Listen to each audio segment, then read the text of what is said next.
Please. वह सिसकते हुए बोली, हम मरे नहीं, हम हमेशा साथ रहे। बड़े बुजुर्ग ने उसके बालों को सहलाते हुए धीरे से मुस्कुराया।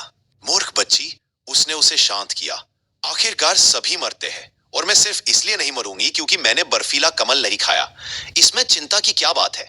लेकिन उन्होंने कहा था, लेंग शुआंग शुआंग ने जोर देकर कहा कि अगर कोई बर्फीला कमल खा ले तो वह मार्शल लॉर्ड तक पहुंच सकता है और अगले 60 साल तक जी सकता है। तुमने इसे अपने पास क्यों नहीं रख लिया? उनकी बकवास मत सुनो, उसके गुरु ने धीरे से जवाब दिया। मार्शल लॉर्ड तक पहुंचने के लिए सिर्फ एक सामग्री से ज्यादा की जरूरत होती है। बर्फीला कमल बेशकीमती है, हाँ, लेकिन मेरी प्रतिभा सीमित है। मेरे लिए एक बर्फीला कमल काफी नहीं होगा। लेकिन तुम्हारा जीवन शक्ति समाप्त हो गया है। लेंग शुआंग शुआंग चिल्लाई, उसकी आवाज में निराशा छा गई। हम क्या करेंगे? बड़े बुजुर्ग ने उसे अपने पास खींच लिया और गर्मजोशी से गले लगा लिया। आइस लोटस के बिना भी मैं दूसरी आत्मिक औषधियां ले सकती हूँ, या शायद किसी राक्षसी जानवर का आंतरिक केंद्र, या कोई और अमृत। जीवन काल बढ़ाने के कई तरीके हैं। अपने आंसू पोंछते हुए लेंग शुआंग शुआंग ने दृढ़ता से सिर हिलाया। आत्मिक औषधियां, आंतरिक केंद्र, राक्षसी जानवर और अमृत, शुआंग शुआंग गुरु के लिए ये सब ढूंढ निकालेगी। उसके गुरु ने धीरे से हंसते हुए कहा, मूर्ख बच्ची, तुम अभी बहुत छोटी हो। आंतरिक केंद्र वाले किसी राक्षसी जानवर का शिकार करने के लिए तुम्हें कम से कम एक मध्यम स्तरीय मार्शल जनरल होना चाहिए। आपका वर्तमान कार्य, उसने आगे कहा, लगन से साधना करना और मजबूत बनना है। क्या आप समझ रहे हैं? लेंग शुआंग शुआंग ने आज्ञाकारी भाव से सिर हिलाया। जी हाँ गुरु। वह अपने गुरु की गोद से अलग हो गई। तो मैं अभी साधना करने जाऊंगी, उसने घोषणा की। शुआंग शुआंग कड़ी मेहनत करेगा और जल्दी ही ताकतवर बन जाएगा, ताकि मैं गुरु के लिए अमृत ढूंढ सकूं। जैसे ही वह भागी, उसके मन में एक नया दृढ़ संकल्प भर गया। उसने सोचा, जब मैं बड़ी हो जाऊंगी तो गुरु के लिए सबसे अच्छी दवा जरूर अब ढूंढूंगी। फिर शुआंग शुआंग हमेशा के लिए गुरु के साथ रह सकेगा।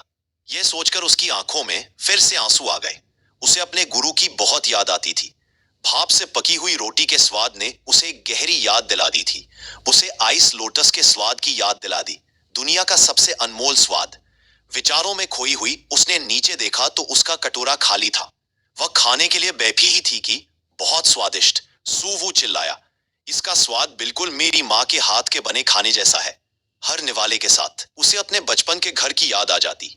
इस बीच शियोंग सान ने अपना खाना बड़े चाव से खाया, मानो उसने कई दिनों से कुछ खाया ही ना हो। लेंग शुआंग शुआंग बस उन तीनों को देखता रह गया, बिल्कुल अवाक। जैसे ही शियोंग सान ने उसके पास से थाली उठाई, उसने उसका हाथ झटक दिया। इन लोगों को तो अपनी गति का अंदाजा ही नहीं है। मैंने तो अभी तक स्टीम्ड बन का एक ही निवाला खाया है और ये तो पूरी मेज ही खा गए। बाहर आंगन झाड़ते हुए बूढ़ा दुबला पतला और बूढ़ा मोटा सिर हिलाते हुए अंदर का दृश्य देख रहे थे। बर्बरों का झुंड। बूढ़ा दुबला पतला बुदबुदाया, स्वर्ग के उपहारों को बर्बाद कर रहे हैं। वे कितने मूर्ख हैं। उन्हें स्वादिष्ट स्वादों का असली आनंद लेने के लिए धीरे धीरे खाना चाहिए। बूढ़े दुबले पतले ने कहा, उसके मुंह में पानी आ रहा था। बूढ़े मोटे ने उपहास किया, देखो कौन बोल रहा है, जब तुम पहली बार आए थे तो तुम उनसे भी बदतर थे। बूढ़ा दुबला पतला भड़क उठा, क्या तुम्हारा मुंह मार खाने के लिए खुजला रहा है? तुम्हारी हिम्मत कैसे हुई मुझे ऐसे बुलाने की? बूढ़ा मोटा पीछे नहीं हट रहा था। ओ, हम चिड़चिड़े हो रहे हैं, है ना बूढ़े दुबले?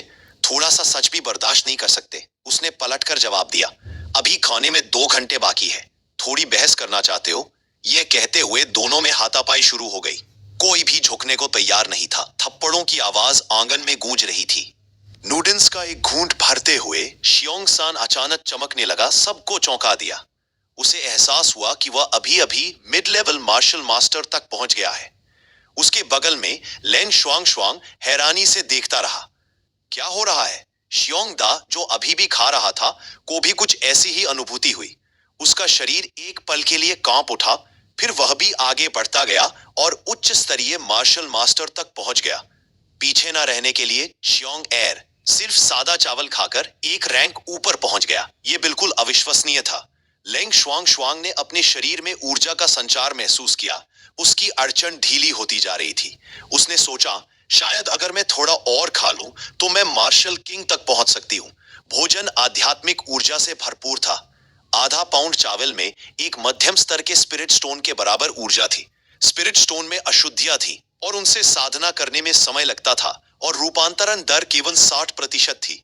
लेकिन इस आध्यात्मिक चावल की रूपांतरण दर एकदम सही थी। कोई बर्बादी नहीं हुई और न ही लंबी साधना की आवश्यकता थी। और तीनों भाई बिना किसी संघर्ष के ही सफलता प्राप्त कर चुके थे। यह इतना आसान कैसे हो सकता है? लेंग शुआंग शुआंग को आखिरकार समझ आ गया। कीमतें बिल्कुल भी ज्यादा नहीं थी। इस खाने को खाना खेती का विकल्प था। यह सचमुच एक स्वर्गीय खजाना था। उसके विचारों में खलल पड़ा। लेंग शुआंग शुआंग अचानक खड़ी हो गई। एक और टेबल प्लीज, उसने पुकारा।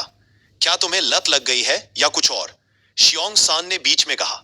मैंने बहुत जल्दी खा लिया, मुझे तो ठीक से स्वाद भी नहीं मिला। शियोंग एर ने सहमति में सिर हिलाया। मुझे अभी भी भूख लगी है। एक और मेज। सोच रही हूं कि क्या शेफ वो चीज दोबारा कर पाएगा। मुझे देखना अच्छा लगेगा। रसोई में नालन यूनयान ने बाई श्याओलोंग को निर्देश दिया। श्याओ श्याओ का लंच बाद में ले जाना। वो बड़ी हो रही है, इसलिए ध्यान रखना कि उसे खूब सारा दूध और अंडे मिले। सीनियर सू के लिए 5 हिस्से। वह एकांत में है, लेकिन इसे उनके दरवाजे पर ही छोड़ देना। बाकी सब हमेशा की तरह। फिर बाई श्याओलोंग ने लेंग शुआंग शुआंग और शियोंग भाइयों की ओर मुड़कर उनका बिल गिनवाया। 10 स्टीम्ड बंस, 4 कटोरे चावल, 4 तले हुए अंडे, 4 कटोरे चिकन नूडल्स, ये 50 मध्यम स्तर के स्पिरिट पत्थर होंगे। उसने मूल्य सूची निकाली और लेंग शुआंग शुआंग से बिल पहले ही चुकाने का अनुरोध किया। 50 मध्यम स्तर के स्पिरिट स्टोन, कृपया। लेंग शुआंग शुआंग उलझन में पड़ गया। क्या हमें काम खत्म होने से पहले ही भुगतान करना होगा? लेंग शुआंग शुआंग ने अपना चाय का प्याला उठाया और एक हल्का सा घूंट लिया। ऐसा कौन सा प्रतिष्ठान है जो ग्राहकों से खाना खत्म होने से पहले ही भुगतान की मांग करता है? उसने पूछा। उसकी आवाज में तिरस्कार का भाव था। बाई श्याओलोंग ने शांति से जवाब दिया। हमारे प्रतिष्ठान की नीति स्पष्ट रूप से कहती है कि सेवा से पहले भुगतान आवश्यक है। हमने आपके लिए एक अपवाद बनाया है क्योंकि आप राजासू के साथ हैं। इसलिए कृपया मेरे लिए मुश्किलें न बढ़ाएं। लेंग शुआंग शुआंग ने मेज पर हाथ पटक दिए। उसका गुस्सा भड़क उठा। आपके राजासू का मुझे परेशान करना एक बात है, या मेरे और उनके बीच की बात है, लेकिन आप जैसा एक मामूली मार्शल अप्रेंटिस सेवक भी मुझे चुनौती देने की हिम्मत कैसे कर सकता है? आपका राजा का पहाड़ वाकई अपमानजनक है। बाई श्याओलोंग ने डरने से इनकार कर दिया। चुनौती? उसने मन ही मन सोचा। देखते हैं वह चुनौती किसे कहती है। इस सराय में, उसने स्थिर स्वर में कहा, जिस दिन से यह खुली है उसी दिन से इसके नियम कानून लागू है। निस्संदेह ये नियम हमारे राजा के पर्वत के देव स्तर के पूर्वज ने स्थापित किए होंगे। मैं उनकी अवज्ञा करने की हिम्मत नहीं कर सकता। बस आपको विस्तार से समझाना मेरे लिए असुविधाजनक है। उसकी बात पूरी होने से पहले ही लेंग शुआंग शुआंग ने स्पिरिट स्टोन से भरी एक भारी थैली मेज पर फेंक दी और खाने से भरी एक और मेज मांगी। वह झुंझलाकर गुस्से से भरकर वापस बैठ गई।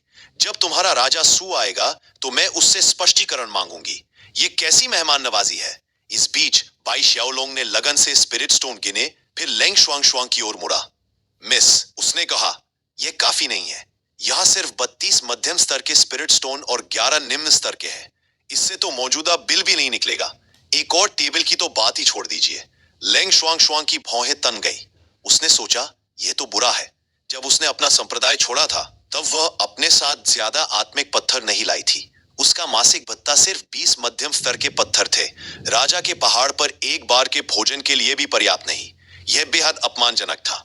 तुमने गलत गिनती की है, उसने आत्मविश्वास से लहजे में जोर देकर कहा। या शायद बिल में कोई गलती है। बाई श्याओलोंग ने दृढ़ता से अपना सिर हिलाया। बिल्कुल नहीं। एक व्यापारी का बेटा होने के नाते मैं कभी गलत गणना नहीं करता। यह सुनकर लेंग शुआंग शुआंग ने शियोंग दा, शियोंग एर और शियोंग सान की ओर रुख किया। अपने संसाधन इकट्ठा करो, उसने निर्देश दिया। तीनों भाइयों ने शर्मिंदगी से अपनी जेबें खाली कर दी। महारानी, शियोंग दा हकलाते हुए बोला, हमारे पास पैसे थोड़े कम पड़ गए हैं। हमने अपने ज्यादातर स्पिरिट स्टोन हथियारों पर खर्च कर दिए हैं। इसके अलावा शियोंग एर ने आगे कहा, निचले स्तर के spirit stone Azzur wind valley में बेकार हैं और हमारे हथियार, खैर, राजा सू ने उन्हें लगभग नष्ट कर दिया। बाई श्याओलोंग ने आह भरी। यह तो बिल्कुल भी काफी नहीं है। क्या तुमने ऑर्डर देने से पहले अपना पर्स नहीं देखा? उसने थोड़ी झुंझलाहट के साथ पूछा। तुम मुझ पर दाम बढ़ाने का आरोप नहीं लगा सकती। लेंग शुआंग शुआंग गुस्से से भरकर लेकिन खुद को संभालते हुए पूछा, क्या हम इसे राजा सू के बिल पर नहीं डाल सकते? जब वह बाहर आएगा तो मैं खुद उससे हिसाब चुकता कर दूंगा। यह बेहद शर्मनाक था, लेकिन वह अपना आपा नहीं खो सकती थी। उसे मानना पड़ा कि खाना लाजवाब था। उसने सोचा, वह शापित सू हमेशा मेरे लिए मुश्किलें खड़ी करता रहता है। बाई श्याओलोंग ने बूढ़े दुबले पतले और बूढ़े मोटे की ओर इशारा किया। जो आंगन में गिरे हुए पत्ते झाड़ रहे थे। ये दोनों आखिरी लोग थे जिन्होंने खाना खाकर भागने की कोशिश की थी। उसने कहा, देखो उनके साथ क्या हुआ। यह प्रतिष्ठान सख्त नो क्रेडिट नीति पर चलता है। उसका नाम सुनते ही बूढ़ा मोटा चिल्लाया, अरे बदमाश, तुम वहां क्या बकबक कर रहे हो? एक और किटाई चाहिए? लेंग शुआंग ने उपहास किया, इतनी कीमतों पर इसे छोटा व्यवसाय कह रहे हो? तुम मुझे बेवकूफ समझ रहे होगे। बाई श्याओलोंग ने एक उपाय सुझाया, अगर तुम्हारे पास कोई कीमती चीज है तो हम उसे गिरवी रख सकते हैं। उसने लेंग शुआंग की तलवार की ओर इशारा किया। यह एक उच्च कोटि का आध्यात्मिक हथियार लग रहा है, इसकी अच्छी कीमत मिल सकती है। लेंग शुआंग का चेहरा काला पड़ गया। यह तलवार मेरे गुरु की ओर से एक उपहार थी, इसे छूने के बारे में सोचना भी मत। बाई श्याओलोंग उसकी प्रतिक्रिया से थोड़ा घबराया हुआ, धीरे से बुदबुदाया, यह बस एक उच्च कोटि का आध्यात्मिक हथियार है, कुछ खास नहीं। तभी उसकी नजर लेंग शुआंग के गले में सजे हार पर पड़ी। वह पेंडेंट, उसने कहा, सुंदर नीले रत्न वाला। उसने अंदाजा लगाया कि यह एक उच्च श्रेणी का नीला सागर सोने का पेंडेंट है। एक व्यापारी का बेटा होने के नाते वह गलत नहीं हो सकता था। यह खजाना लेंग शुआंग के कम से कम 1 महीने के खाने के खर्च के बराबर था। यह सुनकर लेंग शुआंग ने गुस्से से तुरंत मेज पलट दी। तुम्हारी हिम्मत कैसे हुई? वह गुस्से से बोली, मेरे हार को छूने की बात भी मत करो। बाई श्याओलोंग की आंखें चौड़ी हो गईं, एकदम से अचंभित। अरे, क्या हम इस बारे में शालीनता से बात नहीं कर सकते? उसने कहा।